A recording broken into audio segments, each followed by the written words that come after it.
उषा दीदी कितना जिद्दी करती है भैया से कि भैया हमें तीर्थ घुमा दीजिए, देवघर घुमा दीजिए, मंदिर घुमा दीजिए। ना भैया से कहते हैं, उनसे देवी से नहीं।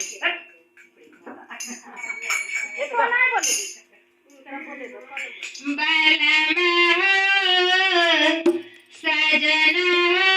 कब जाएगा मैया जी के धमवा, सजना कब जाएगा मैया जी के धमवा, बालमा कब जाएगा मैया जी के धमवा, बालमा कब जाएगा मैया जी के धमवा, सजना कब जाएगा मैया जी के धमवा, सजना कब जाएगा मैया जी के धमवा, दिन रात करत घरवा के कमवा, दिन रात करत घरवा के कमवा, बालमा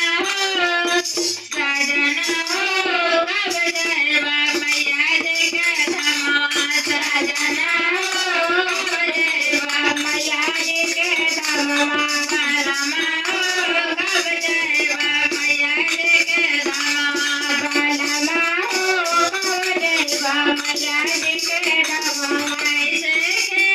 साले तो के समझाए, कैसे के सावधानी कैसे समझाए, माये अरबाबो मरदयारी बिराई, माये अरबाबो मरदयारी बिराई, कैसे के दानी तो के समझाए, कैसे के दानी तो के समझाए, माये अरबाबो मरदयारी बिराई,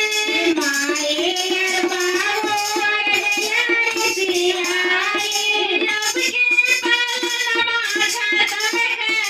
जयवा, बालमा कब जाएगा मैया जी के धमवा, बालमा कब जाएगा मैया जी के धमवा, सजना कब जाएगा मैया जी के धमवा, सजना कब जाएगा मैया जी के धमवा, बालमा कब जाएगा मैया जी के धमवा, बालमा कब जाएगा मैया जी के धमवा। माई के अपने तू देवघर भेजाएगा,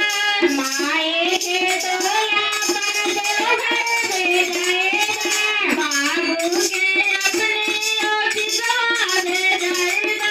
बाबू के अपने ऑफिसवा भेजाएगा, माई के अपने तो गंगा भेजाएगा, माई के अपने तो गंगा भेजाएगा, बाबूजी के अपने ऑफिसवा भेजाएगा, बाबूजी के अपने ऑफिसवा भेजाएगा, लाग लगे बजर घस घरों के कमवा, बालमा कब जाएगा मैया जी के धमवा, बालमा कब जाएगा मैया जी के धमवा, सजना कब जाएगा मैया जी के धमवा, सजना कब जाएगा मैया जी के धमवा, सजना कब जाएगा मैया जी के धमवा, सजना कब जाएगा मैया जी के धमवा। कैसे के दानी तो के समझाए, कैसे के दानी तो के समझाए,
धामवा बरहमा हो कब जइबा मैया जी के धामवा